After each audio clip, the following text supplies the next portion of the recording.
انہو لقرآن کریم، بے شک یہ بڑا بلند پایا قرآن ہے، ایک محفوظ کتاب میں موجود ہے، اس کو تو پاکیزہ کے علاوہ کوئی ہاتھ نہیں لگا سکتا۔ اب یہاں تردید ہے کفار کے الزام کی کہ اس کتاب کو کسی جن یا شیطان نے بیان کیا ہے۔ سورہ شعراء میں بھی اس بات کی تردید آئی ہے، فرمایا ہے وَمَا تَنَزَّلَتْ بِهِ الشَّيَاطِينَ، اس کو لے کر شیطان نہیں اترے، بلکہ جب یہ نازل ہو رہا ہوتا تھا تو پاک فرشتوں کے سوا کوئی اس کے قریب پھٹک بھی نہ سکتا تھا۔ اس کا بھی سورہ عبس میں ذکر آتا ہے، آیت 11 سے 16 میں فرمایا ہے کلا، وہاں بھی نفی سے آغاز کیا گیا، ہرگز نہیں۔ کیا ہرگز نہیں؟ کہ تم جس طرح کے الزامات قرآن پر لگا رہے ہو سب غلط ہیں۔ کبھی تم کہتے ہو کہ کسی شاعر کا کلام ہے، کبھی تم کہتے ہو کسی شیطان نے اس کو القاء کر دیا ہے، کبھی تم کچھ اور کبھی کچھ کہتے ہو۔ کلا، ہرگز نہیں، انہا تذکرہ، یہ تو ایک یاد دہانی ہے۔ فمن شاء ذکرہ، جو چاہے یاد دہانی حاصل کر لے۔ اور کیا مقام ہے اس کلام کا؟ فی صحف مکرمہ، بڑے کریم صفحات میں لکھا ہوا ہے، مرفوعۃ مطہرہ، بڑے بلند پایا، بڑے پاکیزہ، بِأَيْدِي سَفَرَةٍ كِرَامٍ بَرَرَةٍ، انتہائی نیک، انتہائی مکرم لکھنے والوں کے ہاتھوں میں یہ کلام ہے۔ تو اس کلام کا مقام بتایا گیا کہ یہ تو ایسے صحیفوں میں درج ہے جو مکرم ہیں، بلند پایا ہیں، پاکیزہ ہیں، معزز اور نیک کاتبوں کے ہاتھوں میں رہتے ہیں۔ تو یہ بات فرمائیے کہ لا یمسہ الا المطہرون، اس کلام کو تو پاکیزہ فرشتوں کے علاوہ کوئی چھو نہیں سکتا۔ شیطان کیا چھو سکتا ہے اس کو؟ اس کی کیا مجال؟ کوئی مجال نہیں۔ اور فرشتوں کے علاوہ اگر انسانوں کی بات کریں تو انسانوں میں سے کون چھو سکتا ہے؟ اگر چھونے کو خالی ہم فزیکل ٹچ کی بات کریں تو قرآن کو جو چاہے چھو لے، کوئی پاک یا ناپاک ہونے کی تو اس میں تخصیص نہیں ہے۔ کافر چاہیں وہ بھی چھو لیں، مسلم چاہیں وہ بھی چھو لیں، کوئی بغیر وضو کے چھوتا ہے وہ بھی چھو لیتا ہے، جو وضو کر کے چھوتا ہے وہ بھی چھو لیتا ہے۔ تو یہ یہاں پر ایسا محسوس ہو رہا ہے کہ جیسے فزیکل ٹچ کی بات نہیں کی جا رہی، بلکہ اگر ذرا گہرائی میں جا کر اس کو ہم سمجھیں تو یوں محسوس ہوتا ہے کہ یہاں مطہرون، پاکیزہ سے مراد اور پاکیزگی سے مراد نیک ارادہ، پاکیزہ نیت، پاکیزہ سوچ ہے۔ جیسے کہ ہم نے پڑھا ہے قرآن میں کہ یتلو علیہم آیاتہ، وہ قرآن کی آیات تلاوت کرتے ہیں ان پر، وَیُزَکِّیہم، اور ان کو پاکیزہ کرتے ہیں، وَیُعَلِّمُہُمُ الْکِتَابَ وَالْحِکمہ، پھر کتاب اور حکمت کی تعلیم دیتے ہیں۔ تو یہ ذہن کا، سوچ کا، نیت کا پاکیزہ ہونا انتہائی ضروری ہے، بڑی امپورٹنٹ پری ریکویزٹ ہے یہ چیز، تاکہ آگے احکامات سمجھ میں آئیں، قرآن کی حکمت کھلے۔ ہم نے سورہ واقعہ میں پڑھا ہے کہ لا یمسہ الا المطہرون، نہیں چھو سکتے قرآن کو مگر صرف وہ جو کہ پاک ہیں۔ تو پاکیزگی سے کیا مراد ہے اس کے بارے میں تو ہم نے مفصل وہاں پہ بات کر لی تھی تفصیل کے ساتھ، لیکن ہمارے معاشرے میں اس کے حساب سے کچھ اور بھی باتیں پائی جاتی ہیں، اور کچھ باتیں نبی اکرم صلی اللہ علیہ وسلم سے بھی ثابت شدہ ہیں کہ کون قرآن کو ہاتھ لگا سکتا ہے اور کون نہیں، اور اس کا تعلق روحانی یا نیت کی پاکیزگی سے نہیں ہے بلکہ جسمانی پاکیزگی سے ہے۔ تھوڑا سا اس کے بارے میں بھی کلیئر کرنا مقصد ہے۔ یہ ایک فتویٰ ہے جو کہ شیخ بن باز رحمۃ اللہ علیہ کا لکھا ہوا ہے، تو اسی فتوے میں سے آپ کو پڑھ کر سنایا جا رہا ہے۔ مسئلہ کیا ہے؟ جنبی، حائضہ اور نفاس والی عورت کے لیے قرآن پڑھنے کا حکم۔ یہ 3 حالتیں ہیں جن کو کہ حدث اکبر کہا جاتا ہے، بڑی ناپاکی۔ تو یہاں جنبی، حائضہ اور نفاس 3 الفاظ آ رہے ہیں۔ جنبی کا مطلب ہوتا ہے ناپاک، اور حالت جنابت ایسی ناپاکی کو کہتے ہیں کہ جو شوہر بیوی کے تعلق کے نتیجے میں پیدا ہو۔ حالت جنابت سے باہر آنا انسان کے اپنے اوپر ہے، جب چاہے غسل کر کے پاک ہو جائے، اس میں کوئی طبعی مجبوری نہیں ہے، کوئی وقت کا گزرنا ضروری نہیں ہے کہ اتنی مدت گزرے گی تب تم پاک ہوگے، اور اس مدت سے پہلے تم پاک ہو ہی نہیں سکتے۔ تو جنبی کے ساتھ ایسی کوئی مجبوری نہیں ہوتی۔ حالت جنابت لاحق ہوئی ہے، ازواجی تعلق قائم کیا ہے، صحبت کی ہے، اس کے بعد جو ہی نہا لے گا یا جو ہی عورت نہا لے گی فوراً وہ حالت جنابت سے باہر آ جائے گی۔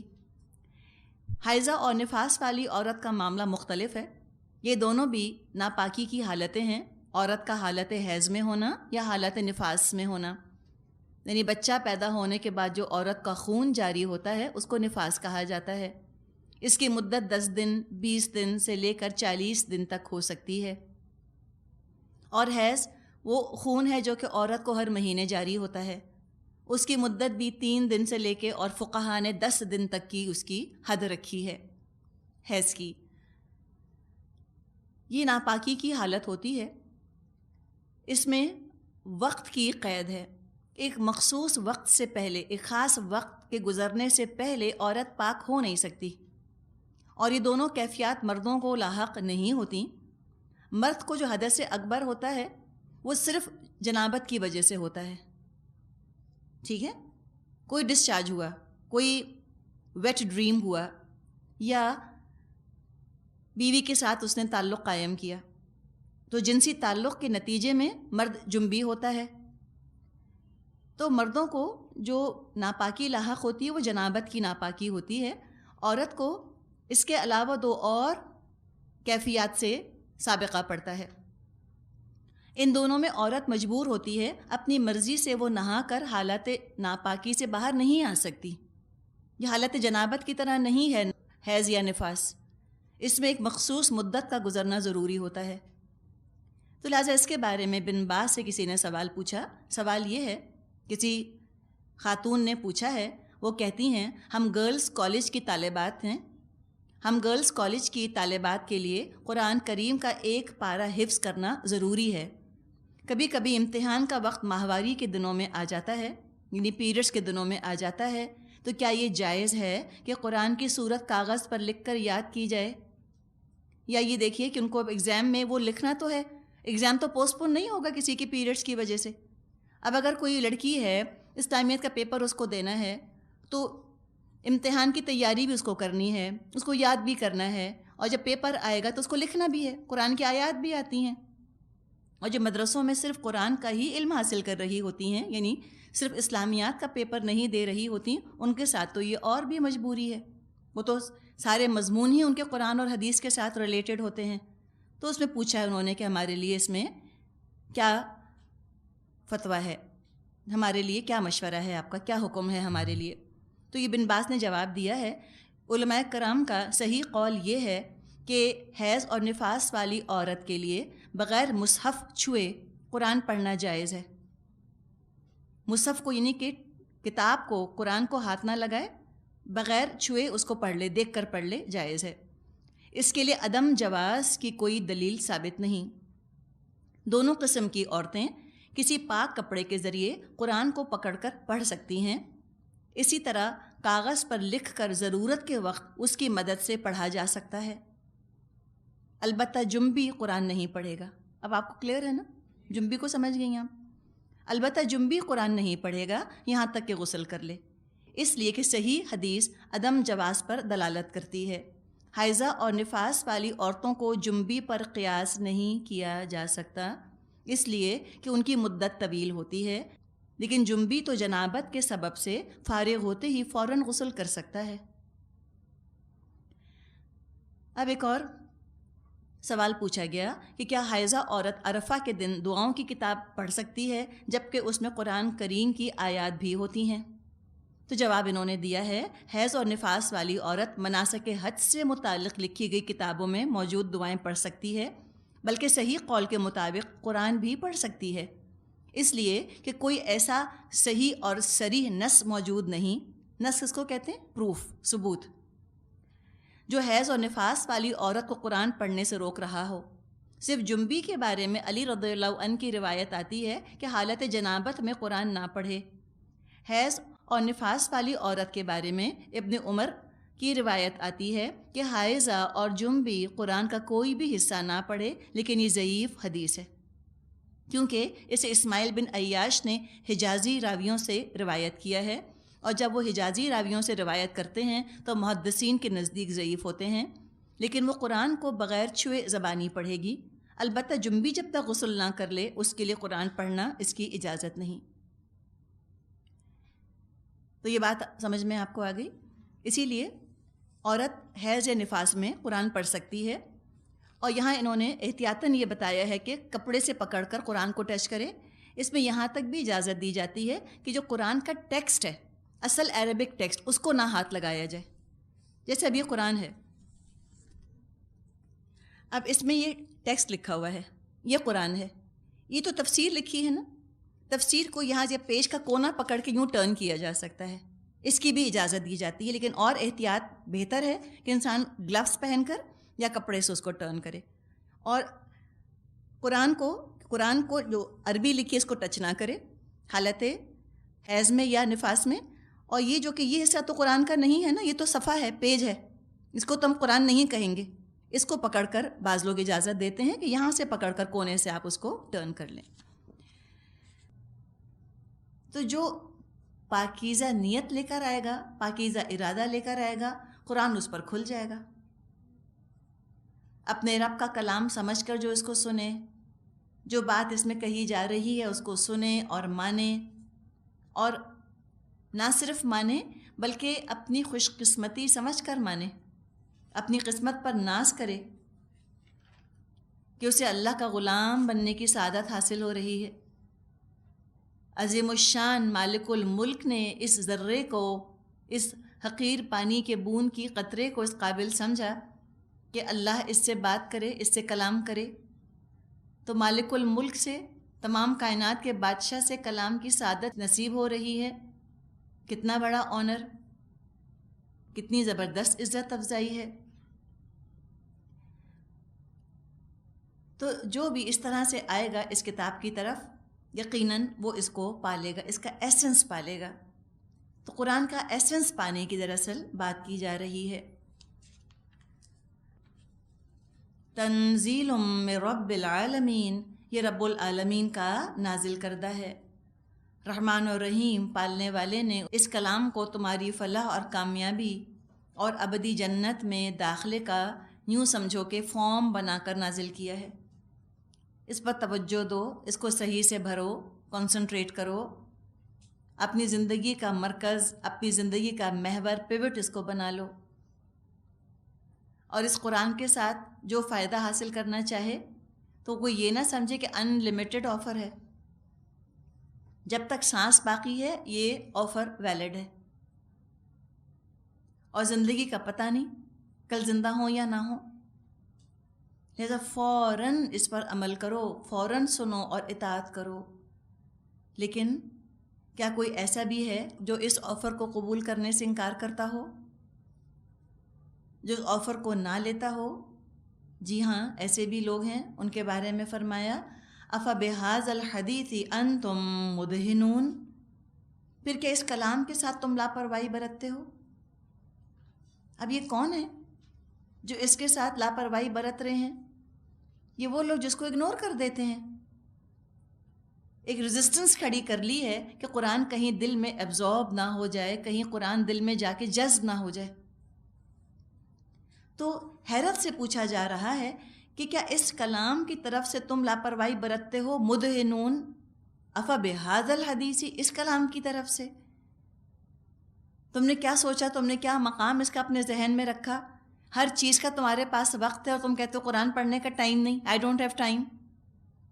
اتنا لائٹلی تم اس کتاب کو لیتے ہو۔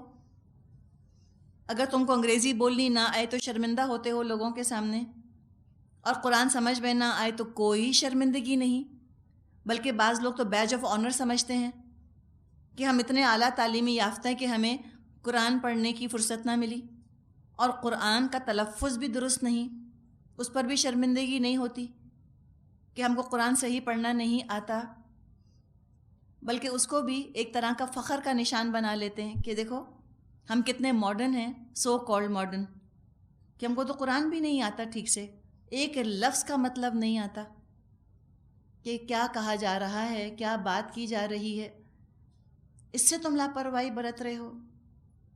مدہنون کا لفظ یہ بھی بڑا اہم ہے، دال ہا نون مادہ ہے، دہن کہتے ہیں چکنائی کو۔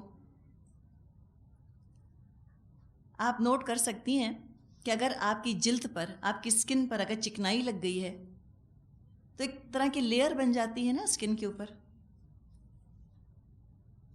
اور ایک غلاف سا بن جاتا ہے اسکن کے اوپر، پانی پڑتا ہے پھسل جاتا ہے، ٹچ نہیں کرتا اسکن کو۔ جب ٹچ نہیں کرتا تو ایبزارب کیسے ہوگا؟ تو اسی طرح لگتا ہے کچھ لوگوں نے اپنے دل کے اوپر ایک غلاف چڑھا لیے، قرآن ان پر سے پھسل جاتا ہے، ایبزارب نہیں ہوتا، دل کے اندر جذب نہیں ہوتا۔ ایک اور آپ یہ دیکھیں، دہن ہی سے خیال آ رہا ہے، کوئی چیز ہے، مثال کے طور پہ کوئی برتن ہے، پلاسٹک کا یا شیشے کا برتن ہے، اس پر تیل لگا اگر آپ چھوڑ دیں، کچھ دن کے بعد کیا ہوگا؟ ہر طرح کی گندگی جو ہے وہ آ کر چپک جائے گی اس کے اوپر۔ ہم کہتے ہیں نا چکٹ گیا، چکٹنے کی لفظ استعمال کرتے، چیز چکٹ جاتی ہے۔ بالوں میں اگر تیل آپ نے لگایا ہے اور آپ کہیں ادھر ادھر کام کرتی پھر رہی ہیں گھر کے اندر، پھر بالوں کا حال دیکھیں، سارا میل کچیل جو ہے وہ بالوں کے اوپر چپک جاتا ہے، آ کر ہر گندگی چپک جاتی ہے۔ تو یہ مدہنون کا لفظ بڑا ہی معنی خیز ہے کہ قرآن تو ان کے دلوں کے اندر جذب ہوتا نہیں، ہاں ہر سنی سنائی غلط بات آ کر ان کے دلوں کے اوپر چپک جاتی ہے، ہر طرح کی گندگی ان کے دلوں کے اندر جمع ہوتی رہتی ہے، ہر گندگی آ کر چپک جاتی ہے۔ اور چکنائی کے ساتھ تصور یقیناً فیٹ کا آتا ہے نا، چربی کا۔ ہم اردو محاورے میں کہتے ہیں نا چربی چڑھ گئی ہے، سنا ہے آپ نے؟ اچھا تو نہیں ہے لیکن سمجھانے کو بتایا جا رہا ہے۔ چربی چڑھ گئی ہے سے کیا مطلب؟ بے حس ہو گئے ہیں، بالکل انڈیفرنٹ ہو گئے ہیں، انسینسٹیو ہو گئے ہیں۔ چربی کے اندر فیلنگز تو نہیں ہوتی، سینسیشن تو نہیں ہوتا، یہ کہ بے حس ہو گئے ہیں قرآن کی طرف سے، نمب ہو گئے ہیں ان کے دل۔ یہ قرآن جو ہے ان کے دل کو، ان کے جذبات، ان کے احساسات، فیلنگز، ایموشنز کو ٹچ ہی نہیں کرتا، چھوتا بھی نہیں، تو بالکل ایک طرح سے ڈسکنیکٹڈ ہے۔ سنتے بھی ہیں تو اثر ہی نہیں ہوتا، اس لیے کہ جذب جو نہیں ہو رہا۔ ایسی کوئی لیئر ہے جو کہ انہوں نے اپنے اوپر چڑھا لی ہے۔ کبھی ذکر ہوتا بھی ہے قرآن کا، کبھی بات کرتے بھی ہیں قرآن کی، تو جیسے منافقوں کا طریقہ تھا، بس کچھ چکنی چپڑی باتیں کر لیں، کچھ باتیں مٹکا لیں بیٹھ کر، اور بس ختم۔ دعووں سے آگے اور قرآن سے کوئی تعلق نہیں ہے ان کا۔ کیا پتہ تعریف بہت کر لیں، اس کو ہم کہتے ہیں نا مکھن بازی کرنا، مکھن لگانے میں یہ بڑے تیز ہیں۔ قرآن کی تعریف ان سے کروا لو، حدیث کی تعریف ان سے کروا لو، رسول کی تعریف ان سے کروا لو، ہر اللہ کی حمد ان سے پڑھوا لو۔ یہ سمجھتے کہ بس یہ چکنی چپڑی باتیں کر کے یہ مکھن لگا کر فارغ ہو جائیں گے، اور عمل نہ کریں گے تو ان سے پوچھا نہ جائے گا، اور قیامت کے دن ان کے اقوال کی روشنی میں ان کو جنت میں داخل کر دیا جائے گا، اعمال نہ دیکھے جائیں گے۔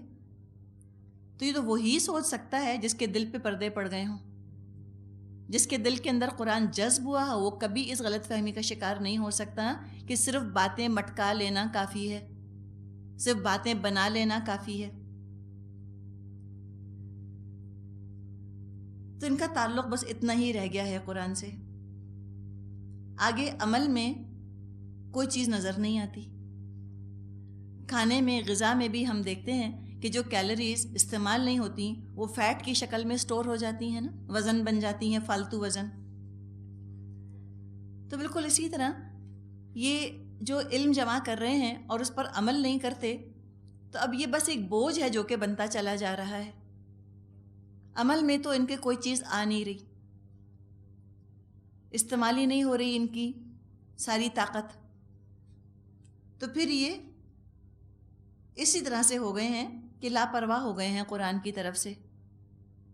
مداہنت کہا جاتا ہے، ایک اور معنوں میں بھی یہ لفظ آتا ہے۔ مداہنت کا مطلب ہوتا ہے غلط جگہ نرمی کا مظاہرہ کرنا، کمپرومائز کرنے پر آمادہ ہو جانا۔ جہاں دین کی بات آئی بالکل نرم ہو گئے، تو کئی معنوں میں یہ لفظ آ رہا ہے، یعنی کہ قرآن ان پہ اثر نہیں کرتا، یہ بھی مطلب ہے۔ ہم ایک اور بھی اردو میں محاورہ کہتے ہیں چکنا گڑا.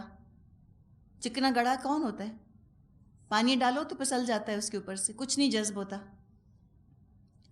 تو ایسے ہو گئے ہیں، بالکل قرآن جذب نہیں ہوتا.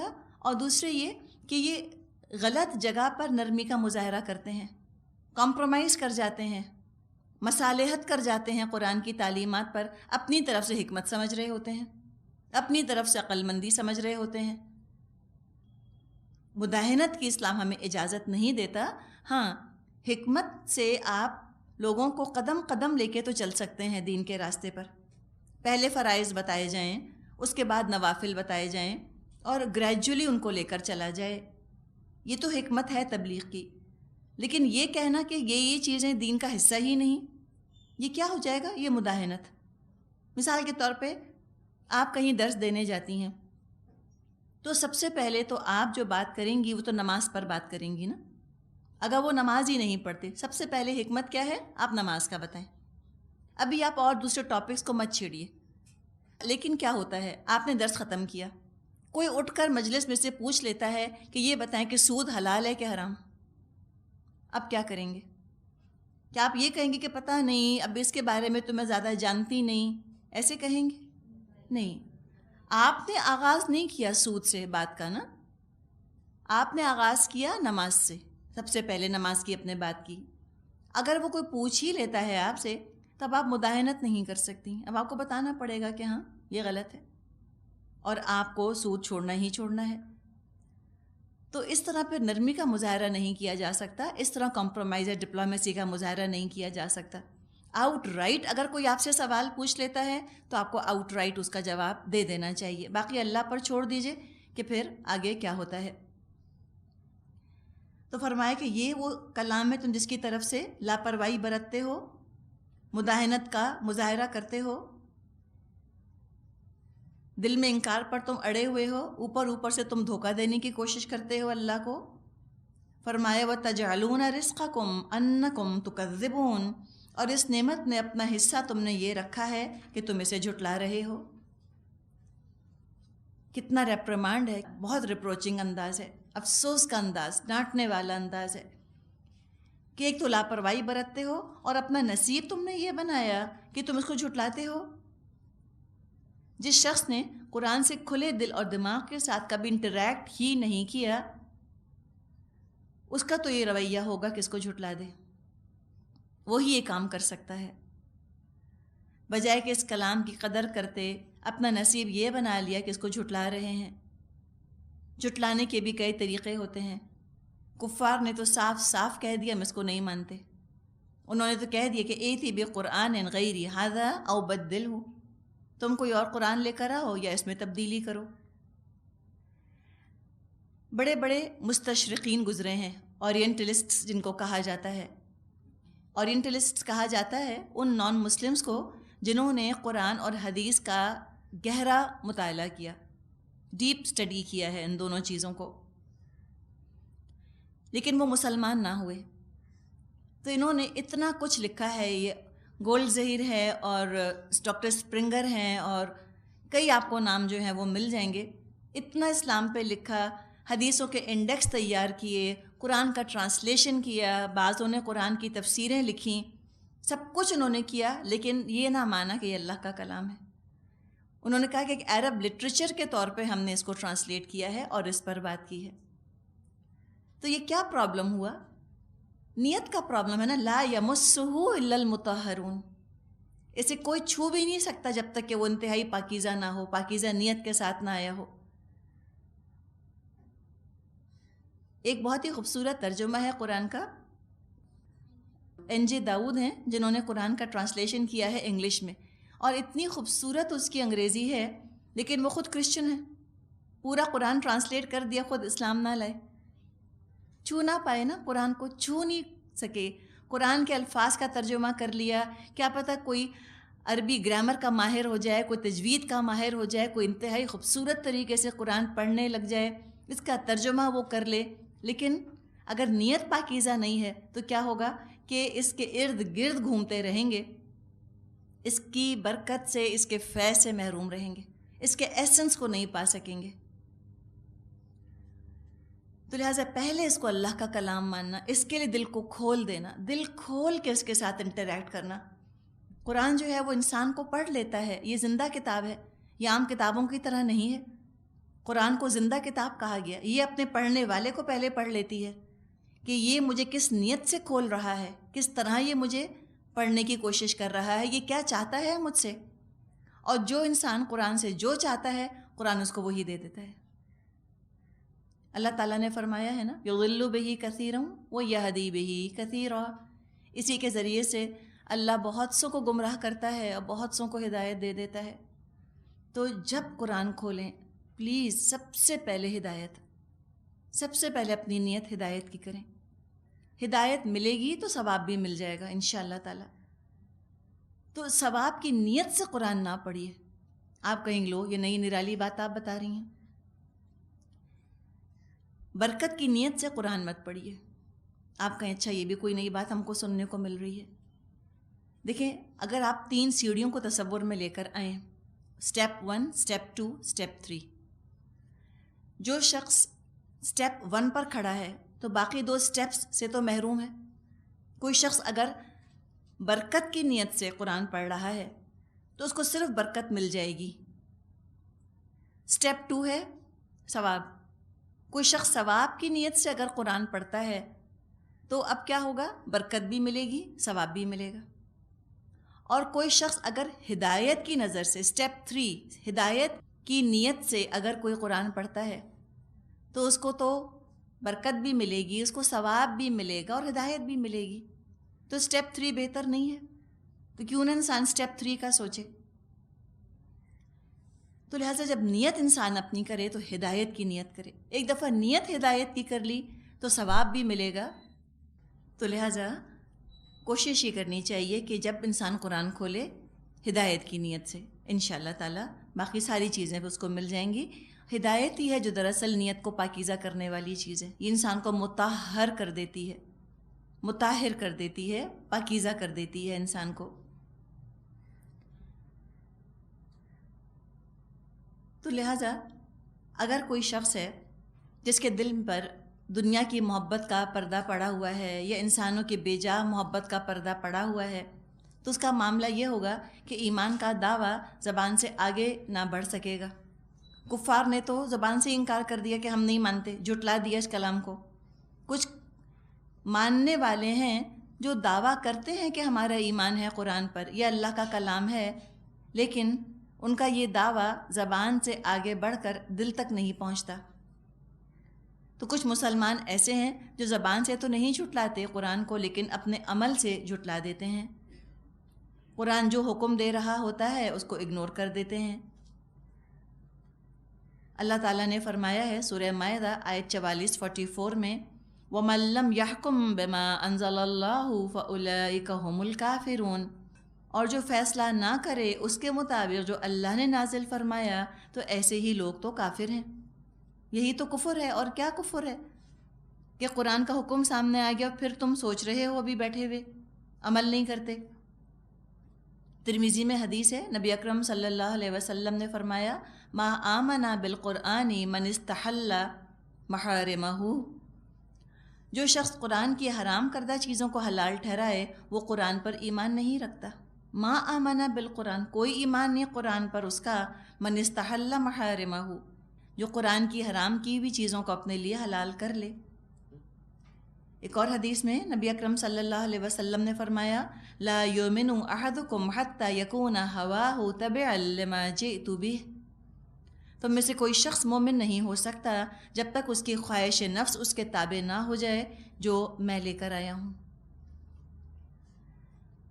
تو قرآن پر ایمان کا اظہار ہوگا عمل سے، عمل میں کتنی تبدیلی آئی اس سے ایمان کا پتہ چلے گا۔ اور یہ حقیقت ہے کہ اسلام سے پہلے اور اسلام کے بعد تو ہو سکتا ہے کوئی تبدیلی نہ آئے، لیکن ایمان سے پہلے اور ایمان کے بعد تبدیلی نہ آئے یہ ناممکن ہے۔ ایک شخص پہلے بھی شراب پیتا تھا، کافر تھا، شراب پیتا تھا، سود لیتا تھا، اب کلمہ پڑھ کر مسلمان ہو گیا، اب بھی وہ شراب پیتا ہے اور سود لیتا ہے۔ اسلام میں داخل تو ہو گیا نا، عمل میں تبدیلی نہ آئی، یہ عین ممکن ہے۔ لیکن ایمان تو دل کو ملوث کر لیتا ہے نا، دل کو ٹچ کر لیتا ہے جا کر۔ ایک دفعہ قرآن دل کو ٹچ کر جائے پھر سوال ہی پیدا نہیں ہوتا کہ انسان کے عمل میں تبدیلی نہ آئے.